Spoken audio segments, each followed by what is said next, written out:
এই সত্যি আবার নিয়ে দিব না তো? না নিয়ে যাবো কেন? নিয়ে আমি কোন ঈদে তোমার কাছে 1 টাকাও নিছি এই পর্যন্ত? না গাইস, ও এমনি সবসময় আমাকে 500 সর্বোচ্চ গেলে 1000 সালামি দেয়। ও মা গো, দেখছো আমরা সবাই খুব মনোযোগ দিয়ে মুভিটা দেখছি। আমার হরর মুভি দেখতে ভালোই লাগে। Hello everyone, Assalamu alaikum. This is Mehrun from Brown Meru. Welcome to my Eid vlog and Eid Mubarak guys. সবাইকে ঈদুল আজহার অনেক অনেক শুভেচ্ছা। সবার ঈদ কেমন কাটলো অবশ্যই কমেন্ট করে জানাবে। আমার মনটা খুবই খারাপ গাইস, কারণ এবার ঈদে আমি সহ আমার পুরো পরিবারের ঈদটা একদমই অগোছালোভাবে কেটেছে। তার কারণ হলো ঈদের একদিন আগে মানে চাঁদ রাতে হুট করে বাড়িওয়ালা বলতেছে তার বোন নাকি আমাদের ফ্ল্যাটে উঠবে, তো আমাদের ফ্ল্যাটটা খালি করে দিতে বলতেছে। আমাদের ফ্ল্যাটেরই নিচতলা আরেকটা রুম খালি ছিল, তো আমাদের বলতেছে ওই রুমে শিফট হতে আর আজকের মধ্যেই তার বোনকে ওই রুম খালি করে দিতে। তো কি আর করার, বাড়িওয়ালা মানুষ, তাদের তো খালি করে দিতেই হবে। তো আমরা একদিনের মধ্যে হচ্ছে আমরা নিচতলায় শিফট হয়ে গেলাম। সারা রাত আমাদের লেগে গেছে এই রুম গোছাতে গোছাতে। তো সকালবেলা উঠতে উঠতে প্রায় 1টা বেজে গেছে। তো এই হচ্ছে আমাদের ঈদ। তো চলো আজকে আমার র্যান্ডম ঈদ ব্লগটা তোমাদের সাথে শেয়ার করি। ঘুম থেকে উঠে সবার আগে আমি আমার বেডরুমটা গুছিয়ে নিয়েছি, যাতে রিলেটিভরা আসলে অ্যাট লাস্ট একটু বসতে পারে, কারণ পুরো ফ্ল্যাট এক রাতের মধ্যে তো আর ফিটফাট করা সম্ভব হয়নি। রুমটা একদম ফাঁকা ফাঁকা লাগছে, তার কারণ হলো এই সুন্দর সুন্দর ওয়ালমেট আর পিকচারগুলো এখনো লাগানো হয়নি। এগুলো লাগানো হলে দেন ঘরটা দেখতে সুন্দর লাগবে। দেখো গাইস, আমার ছেলেটা ঘুমানোর জায়গা খুঁজে না পেয়ে কিভাবে ময়লা পর্দার উপরে ঘুমাচ্ছে। বেচারা একটু আতঙ্কে আছে, হঠাৎ করে যে সব অচেনা হয়ে গেছে তাই। এই তো গাইস, আমি রুম গোছাতে গোছাতে এদিকে আম্মুও ঝটপট করে দুপুরের খাবারের আয়োজন করে ফেলেছে। প্ল্যান তো অনেক কিছুই ছিল, বাট আল্লাহ উত্তম পরিকল্পনাকারী, তিনি যেভাবে চেয়েছে সেভাবেই সব হয়েছে। পোলাও আর রোস্ট রান্না করা হয়ে গেছে, এবার গরুর মাংস রান্না হচ্ছে। মাংস রান্না হতে অনেক টাইম লাগবে, তাই আমরা সবাই এখন রোস্ট দিয়েই খাবো, কারণ আমাদের অনেক ক্ষুধা লাগছে গাইস। আলহামদুলিল্লাহ, খাবার অনেক মজার ছিল গাইস। খাওয়া দাওয়া শেষ করে জামাইয়ের কাছে গেছিলাম সালামি চাইতে। জামাই আমার বলতেছে আগে 1 কাপ চা বানিয়ে খাওয়াও আর সুন্দর মতো রেডি হয়ে আসো, তারপর সালামি দিব। তাই এখন আমি তার জন্য চা বানাচ্ছি। নাও, চা বানাইছি, এবার রেডি হয়ে আসতেছি সালামি নিতে। তুমি চা খাইতে থাকো আর আমি হচ্ছে রেডি হয়ে আসতেছি, ঠিক আছে? কেমন হয়েছে চা? ওকে, এবার ঠিক আছে। ঠিক আছে, রেডি হয়ে আসতেছি সালামি নিতে। Bye bye. গাইস, রেডি হওয়ার আগে তোমাদের সাথে আমার ঈদের শপিংগুলো শেয়ার করি চলো। ফার্স্টেই যে ড্রেসটা তোমরা দেখতে পাচ্ছ, এই ড্রেসটা আম্মু আমাকে গত রোজার ঈদে দিয়েছিল, বাট তখন ড্রেসটা বানানো হয়নি। তাই ভাবলাম কোরবানি ঈদের মেন ড্রেস হিসেবে ড্রেসটা বানাই। যেহেতু এখন তাপমাত্রা অনেক বেশি, তাই এই ওয়েদারে পরার জন্য এই ড্রেসটাই একদম পারফেক্ট হবে। ড্রেসটা মোটামুটি এক্সপেন্সিভ ছিল, তাই খুব সাবধানের সাথে অনেক আশা নিয়ে আমি ড্রেসটা একটু পাকিস্তানি স্টাইলে মেক করেছিলাম। দেখতেও অনেক সুন্দর হয়েছে, কিন্তু ড্রেসটা পরার পর দেখলাম ড্রেসটা আমার শর্ট হচ্ছে, প্লাস হাতাতে যে মোটা লেসটা ইউজ করেছি ওইটা কেমন যেন উঁচু উঁচু আর ঢেউ ঢেউ হয়ে থাকছে, মানে একদমই ভালো লাগছিল না দেখতে।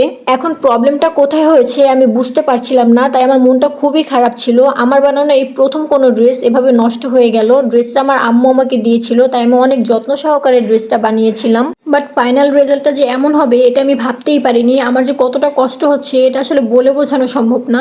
যাই হোক, এটা হচ্ছে আমার ঈদের আরেকটি ড্রেস। এটা লাসা স্টাইলের একটা ড্রেস। ওই ড্রেসটা ঈদে পরবো বলে এতটাই এফোর্ট দিয়ে বানিয়েছিলাম যে এই ড্রেসটার মেকই করা হয়নি। এটাও আনস্টিচ একটা ড্রেস। এরপর আমি গত রোজার ঈদে 6টা গাউন নিয়েছিলাম, তার মধ্যে 2টা গাউন এখনো পরা হয়নি। এটা হচ্ছে একটা গাউন। গাউনগুলো খুবই সফট জর্জেটের আর অনেক সুন্দর। আরেকটা গাউন আজকে আমি পরবো, এটা একটু পরে দেখাচ্ছি।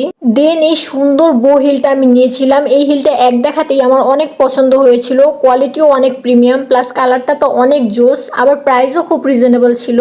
কোইন্সিডেন্টলি এই সেম কালারের একটা হিজাব আমি একটা ভ্যান গাড়িতে দেখতে পাই, তখন আমার মাথায় আসলো আম্মুর দেওয়া ওই ড্রেসটার সাথে কন্ট্রাস্ট করে এই জুতাটা আর হিজাবটা ক্যারি করা যেতে পারে। কিন্তু দেখো কত কিছু প্ল্যান করলাম, বাট তার কিছুই হলো না, ড্রেসটাই নষ্ট হয়ে গেল। নিশ্চয়ই আল্লাহ উত্তম পরিকল্পনাকারী। যাই হোক, এরপর অনলাইন থেকে আমি এই সুন্দর প্রিমিয়াম কোয়ালিটির ব্যাগটা অর্ডার করেছিলাম। ব্যাগটা এতটা সুন্দর হবে আশা করিনি। পিকচারের থেকেও বাস্তবে দেখতে অনেক বেশি সুন্দর ছিল। ব্যাগটা খুবই সফট আর কোয়ালিটি খুবই ভালো ছিল। আমার খুবই পছন্দ হয়েছে ব্যাগটা। ভিতরে যথেষ্ট পরিমাণে জায়গা আছে আর ছোট একটা চেম্বারও আছে। দেন আমি এই হিল জুতাটা নিয়েছিলাম। একটা জুতা যেহেতু একটু শাইনি শিমারি টাইপের ছিল, তাই এই জুতাটা আমি একটু ফর্মালের ভিতর নিয়েছি। এই জুতাটা অনেক বেশি সুন্দর ছিল। And last but not the least, এই কিউট হেয়ার ক্লিপগুলো আমি নিয়েছিলাম আমাদের দোকান থেকে। একদিন তোমাদেরকে আমাদের দোকান দেখাবো ইনশাল্লাহ। তো গাইস এটা হচ্ছে আমার আরেকটা গাউন যেটা আমি আজকে পরবো। গাউনের কালারটা যে কতটা আইসুদিং কি আর বলবো, সামনে থেকে না দেখলে আসলে বোঝা যাবে না। কোমরের অংশ থেকে পা পর্যন্ত মোট 4টা পার্ট, মোটামুটি যথেষ্ট পরিমাণে ঘের আছে। গাউনটার সাথে কন্ট্রাস্ট করে আমি অরেঞ্জিস টাইপের হিজাবটা পরবো। আই ডোন্ট নো এটাকে কি কালার বলে, বাট হিজাবের কালারটা সত্যিও অনেক সুন্দর, প্লাস এটা খুব ভালো মানাচ্ছিল গাউনটার সাথে। সো এই তো গাইস আমি রেডি হয়ে চলে এসেছি, কোনো মেকআপ টেকআপ করিনি, জাস্ট নর্মালি রেডি হয়েছি। যদিও এই গরমে একটু রেডি হতে ইচ্ছে করছিল না, তাও হালকার উপর ঝাপসা রেডি হয়ে নিয়েছি, কারণ সালামি নিতে হবে। তো চলো। আসসালামু আলাইকুম ওয়া রাহমাতুল্লাহি ওয়া বারাকাতুহু। ওয়ালাইকুম আসসালাম ওয়া আমি ready হয়ে রাহমাতুল্লাহি চলে ওয়া এসেছি। বারাকাতুহু। হ্যাঁ আমি দেখতে পাচ্ছি তুমি রেডি হয়ে আসছো। তো কিসের জন্য আসছো? সালামির জন্য?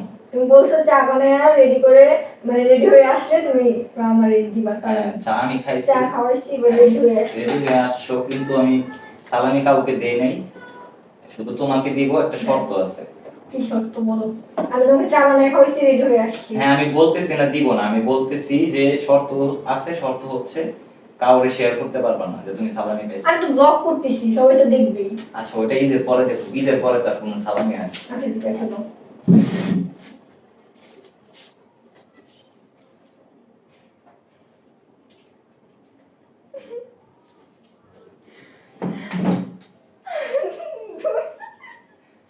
এটা সত্যি না দিয়ে যাবা? হ্যাঁ, এটাই তোমার না, আমি দিব কেন? আমি তোমার কাছে কোনো সময় টাকা ফেরত নিছি? না না, এটা মানে একটু বেশি হয়ে গেছে।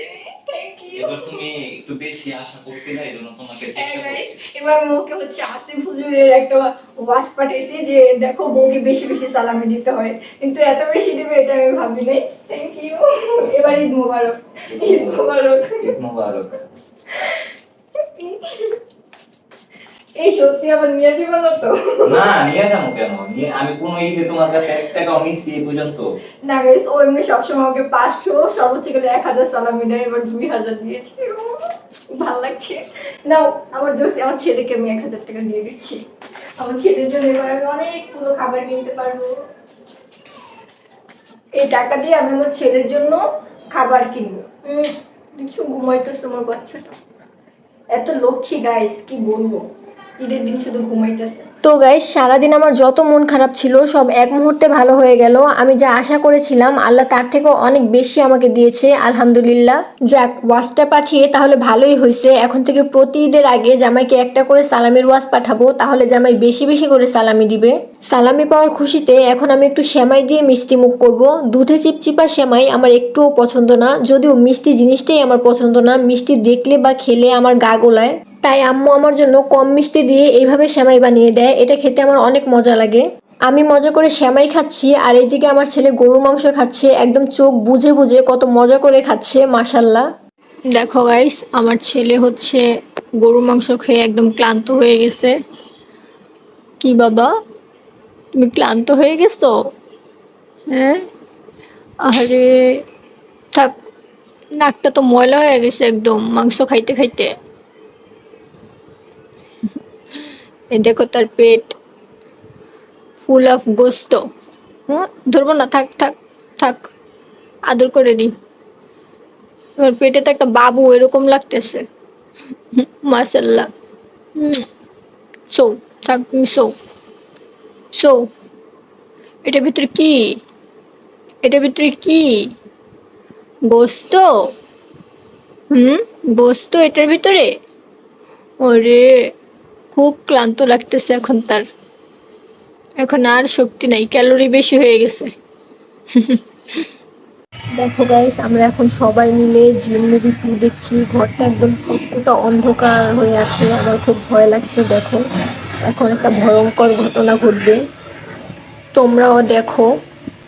ও মা গো, দেখছো? আমরা সবাই খুব মনোযোগ দিয়ে মুভিটা দেখছি। আমার হরর মুভি দেখতে ভালোই লাগে। দেখো দেখো মানুষ কিভাবে হাওয়ার মধ্যে ভাসতেছে। মেয়েটাকে ঝিলে ধরছে, এই জন্য সে এখন হাওয়ায় ভাসতেছে। এখন নার্সটা মনে হয় অজ্ঞান হয়ে যাবে। ওই দেখো অজ্ঞান হয়েও গেছে। তো আমরা এখন পুরো মুভিটা দেখি গাইস। কি একটা সিন গেল এটা। সো গাইস, এই ছিল আমার ঈদের র্যান্ডম একটি ব্লগ। আমার এলোমেলো ঈদটা যতটুকু পেরেছি গুছিয়ে তোমাদের সাথে শেয়ার করেছি। তো আমার ঈদ ব্লগটি তোমাদের কাছে কেমন লেগেছে অবশ্যই কমেন্ট করে জানিও। ভালো লাগলে আমার পেজে একটা ফলো করে দিও আর আমার চ্যানেলটি সাবস্ক্রাইব করে দিও। আল্লাহ হাফেজ।